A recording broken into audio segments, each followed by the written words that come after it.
வணக்கம். நீங்கள் இணைந்திருப்பது உதயன் டிஜிட்டல் வலையொலியின் பிரதான செய்திகளுடன். செய்தி தொகுப்பு உதயன் டிஜிட்டல் செய்தி பிரிவு. செய்திகளுடன் இணைந்திருக்கும் நான் லிஷா தரணீஸ்வரன்.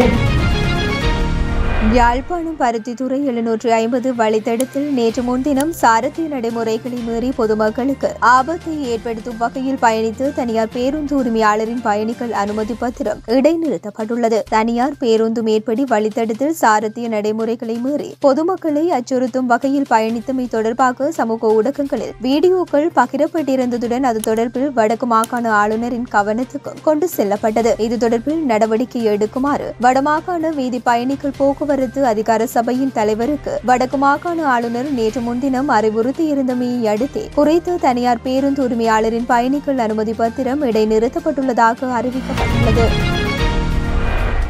யாழ்ப்பாணத்தில் அனுமதி பத்திரமின்றி சட்டவிரோதமாக பனை மரங்களை வெட்டியவர்கள் மீது நேற்று வழக்கு தாக்கல் செய்யப்பட்டுள்ளது. இச்சம்பவம் தொடர்பில் மேலும் தெரிய வருகையில் இருபாலை மற்றும் நீர்வேலி பகுதியில் அனுமதி பத்திரமின்றி சட்டவிரோதமாக பனை மரங்கள் வெட்டப்பட்ட நிலையில் பனை அபிவிருத்தி சபை தலைவர் பனை மரங்களை வெட்டியவர்கள் மீது சட்ட நடவடிக்கையின் பிரகாரம் வழக்கு தாக்கல் செய்யப்பட்டுள்ளது. அதேவேளை கடந்த ஞாயிற்றுக்கிழமை தனங்கிழப்பு பகுதியில் சட்டவிரோதமாக பனை மரங்களை வெட்டியவர்கள் மீதும் வழக்கு தாக்கல் செய்யப்பட்டுள்ளதாக பனை அபிவிருத்தி சபை தலைவர் தெரிவித்துள்ளார். இதேவேளை விடுமுறை நாட்களான சனி மற்றும் ஞாயிற்றுக்கிழமைகளில் இவ்வாறு சட்டவிரோதமாக பனை மரங்கள் வெட்டப்படுவதாகவும் தெரிவித்த அவர் பனை வளங்களை பாதுகாக்கும் நோக்கில் தாம் விரைந்து செயற்பட்டு வருவதாகவும் தெரிவித்துள்ளார். மக்கள் தமது தேவைகளுக்கு பனை மரங்களை வெட்டுவதற்கு பொருத்தமான பனை மரங்களை பாதுகாக்கும் நோக்கோடு கூடிய திட்டம் ஒன்று விரைவில் அறிமுகப்படுத்தப்பட இருப்பதால் அதுவரை மக்கள் ஒத்துழைப்பு வழங்குமாறும் தாழ்மையான வேண்டுகோள் ஒன்றை விடுத்துள்ளதுடன் இப்பகுதியிலாவது பனை மரங்கள் வெட்டுவதை அறிந்தால் மக்கள் உடனடியாக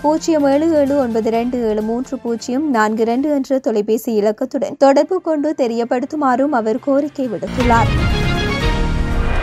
வடக்கு கிழக்கு தமிழர் தாயகத்தில் கடந்த காலங்களில் எழுச்சி பெற்றிருந்த மாணவர்களின் கல்வி தற்போது வீழ்ச்சியடைந்துள்ளதாக வன்னி மாவட்ட நாடாளுமன்ற உறுப்பினர் துரைராசா ரவிகரன் கவலை தெரிவித்துள்ளார். இவ்வாறு வீழ்ச்சி அடைந்துள்ள கல்வியில் மீளெழுச்சி தேவை எனவும் அதற்காக உதவுவதற்கு தாம் தயாராக இருப்பதாகவும் தெரிவித்துள்ளார். திருகோணமலை 10ஆம் குறிச்சி அறிவொளி மையம் கல்வி நிலையத்தில் கல்வி பயிலும் மாணவர்கள் தமது கல்வி சுற்றுலாவின் போது முல்லைத்தீவிற்கு பயணம் மேற்கொண்டிருந்தனர். இதன்போது குறித்த மாணவர்கள் வன்னி நாடாளுமன்ற உறுப்பினர் துரைராசா ரவிகரனின் இல்லத்திற்கு சென்றதுடன் கலந்துரையாடல் ஒன்றிலும் ஈடுபட்டிருந்தனர். குறித்த கலந்துரையாடலில் மாணவர்கள் முன்னிலையில் கருத்து தெரிவிக்கையிலேயே நாடாளுமன்ற உறுப்பினர் மேற்கண்டவாறு தெரிவித்துள்ளார். அவர் மேலும் தெரிவிக்கையில் கடந்த காலங்களில் வடக்கு கிழக்கு மாகாணங்களில் மாணவர்களின் கல்வித்தரம் முன்னிலையில் இருந்தது. ஆனால் தற்போது வடக்கு கிழக்கில் எமது மாணவர்களின் கல்வித்தரம் குறைவடைந்து செல்கின்ற நிலைகளை காண்கின்றோம். இந்த நிலை மாற வேண்டும். எனவே அனைவரும் கல்வி கற்க வேண்டும், சிறந்த பெறுபேறுகளை பெற வேண்டும், உயர்ந்த நிலைகளை பெற வேண்டும் என்பதே மாணவர்கள் அனைவரதும்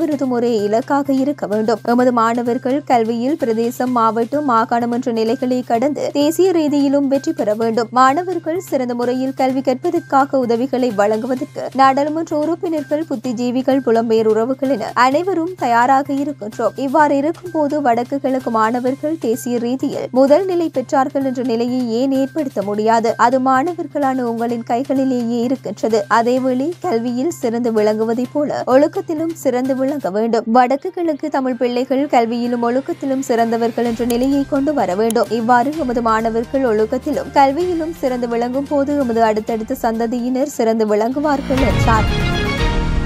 2025ஆம் ஆண்டு பாடசாலை பருவ நாட்கள் எண்ணிக்கை திருத்தம் செய்யப்பட்டுள்ளதாக தெரிவிக்கப்பட்டுள்ளது. அரசாங்கம் 210 நாட்களுக்கு பாடசாலைகளை நடாத்தினாலும் வருடத்திற்கு பாடசாலை நாட்களை அடுத்த வருடம் 181 நாட்களாக குறைக்க கல்வி அமைச்சு தீர்மானித்துள்ளது. அதிகளவிலான அரசு விடுமுறைகள் மற்றும் முதல் தவணை தொடங்குவதில் தாமதம் ஏற்பட்டுள்ளதால் அரசு அங்கீகரிக்கப்பட்ட தனியார் பாடசாலைகள் மற்றும் அரசு பாடசாலைகளில் ஆண்டுதோறும் கல்வி பயிலும் மாணவர்களின் வருகை திகதி குறைக்கப்பட்டுள்ளது. இதன்படி 2024ஆம் ஆண்டுக்கான 3ஆம் தவணையை நிறைவு செய்வதற்கு ஜனவரி 2ஆம் திகதி முதல் 24ஆம் திகதி வரை பாடசாலையின் முதல் 3 வாரங்கள் நடைபெறவுள்ளது. தொழில்நுட்ப ரீதியாக அடுத்த ஆண்டுக்கான கல்வியாண்டு ஜனவரி 27ஆம் திகதி ஆரம்பிக்கப்படும் என கல்வி அமைச்சு தெரிவித்துள்ளது. மேலும் அடுத்த ஆண்டுக்கு 26 பொது விடுமுறைகள் உள்ளன. அதில் 4 நாட்கள் மட்டுமே வார இறுதி நாட்கள், ஏனைய அனைத்தும் வார நாட்களாக இருப்பதால் 210 நாட்களுக்கு பாடசாலைகளை நடாத்த இயலாது. இதனால் பாடசாலைகள் நடாத்தும் நாட்கள் 181ஆக மட்டுப்படுத்தப்பட்டுள்ளது.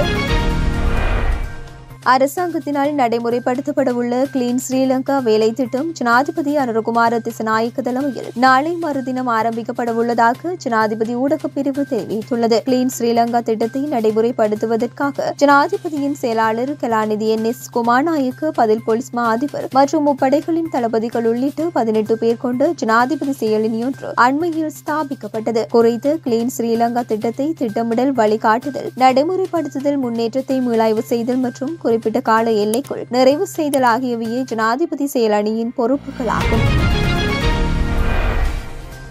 நரேந்திர மோடி பிரதமராக பொறுப்பேற்ற பிறகு மனதின் குரல் நிகழ்ச்சியில் ஒவ்வொரு மாதமும் கடைசி ஞாயிற்றுக்கிழமை அகில இந்திய வானொலி மூலம் நாட்டு மக்களிடம் உரையாற்றி வருகின்ற நிலையில் நேற்றுடன் 117வது அத்தியாயத்தை எட்டியுள்ளதுடன் இந்த ஆண்டுக்கான கடைசி மனதின் குரல் நிகழ்ச்சியில் பிரதமர் நரேந்திர மோடி உரையாற்றியுள்ளார். இதில் உலகிலேயே மிகவும் தொன்மையான மொழி தமிழ் மொழி ஆகும் என்றும் இது இந்தியர்கள் அனைவருக்கும் பெருமை சேர்க்கும் விடயம் என்றும் உலகெங்கிலும் உள்ள நாடுகளில் தமிழ் மொழியை படிப்பவர்களின் எண்ணிக்கை தொடர்ந்து அதிகரித்து வருகின்றது எனவும் தெரிவித்தார்.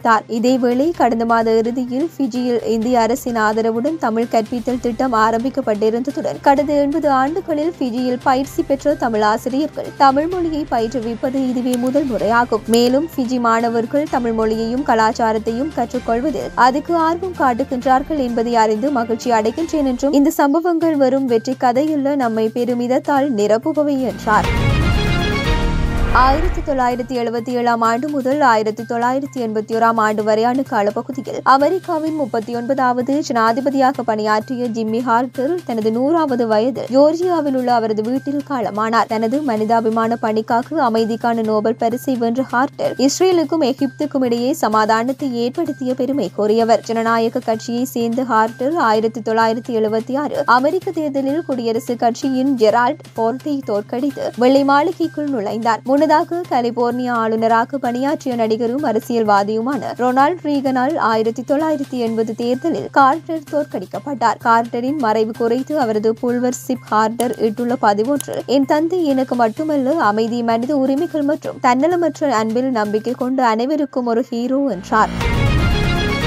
இந்திய அணியின் வேகப்பந்து வீச்சாளர் ஜஸ்பிரித் பும்ரா டெஸ்ட் கிரிக்கெட் வரலாற்றில் 20க்கும் குறைவான சராசரியுடன் 200க்கும் மேற்பட்ட இலக்குகளை வீழ்த்திய முதல் பந்து வீச்சாளர் என்ற வரலாற்று சாதனையை படைத்துள்ளார். மெல்போர்னில் நடைபெற்று வரும் ஆஸ்திரேலிய அணிக்கு எதிரான போர்னர் கவாஸ்கர் டெஸ்ட் தொடரின் 4ஆம் நாள் ஆட்டத்தின் போது பும்ரா இச்சாதனையை படைத்துள்ளார். தனது 44வது டெஸ்ட் போட்டியில் விளையாடும் பும்ரா 19.38 சராசரியுடன் 202 இலக்குகளை வீழ்த்தியதன் மூலம் மிக குறைந்த சராசரியுடன் டெஸ்ட் கிரிக்கெட் போட்டிகளில் 200க்கும் மேற்பட்ட இலக்குகளை வீழ்த்திய பந்து வீச்சாளர்களின் பட்டியலில் முதலிடத்தில் உள்ளமை குறிப்பிடத்தக்கது. இத்துடன் உதயன் டிஜிட்டல் வலையொலியின் பிரதான செய்திகள் நிறைவடைகின்றன. தொடர்ந்தும் செய்திகளை உடனுக்குடன் அறிந்து கொள்ள எமது உதயன் டிஜிட்டல் வலையொலி பக்கத்துடன் இணைந்திருங்கள். வணக்கம்.